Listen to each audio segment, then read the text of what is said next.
മാനൊരു പാട്ട് പാടോ? എന്ത് പാട്ട്? ഏതെങ്കിലും പാട്ട്. പാട്ടറിയോ? ഓടക്കുഴി വിളി കേട്ടു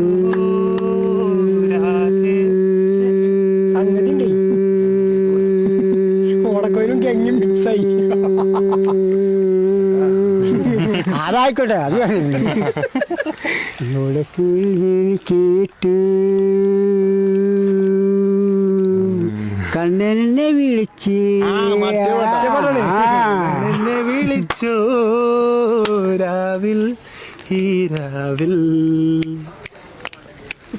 പാട്ട് പാടി ഞാൻ കളിക്കും ഉറപ്പാ. അല്ല, ഞാൻ കളിക്കാം. മലർക്കൊടി പാടിയല്ലോ. മലർക്കൊടിയെ ഞാൻ എന്നും പുഴയരികിൽ പോയെന്നും വളർന്നു വരും മഞ്ചുള്ളൊരു മണിയട്ടനെ കണ്ട് സുന്ദര എന്ന് വരി പറഞ്ഞടാ. സുവർഗവും കണ്ട് മരണം പറഞ്ഞതരോ ജീവിതം ഒന്നുള്ളൂ, ആഘോഷിക്കാം. വേണ്ട ഒന്നേ ജീവിക്കണുള്ളൂ, മരിച്ചു പോകും. അതിന്റെ ഉള്ളിലുള്ള സമയം ആഘോഷിച്ച്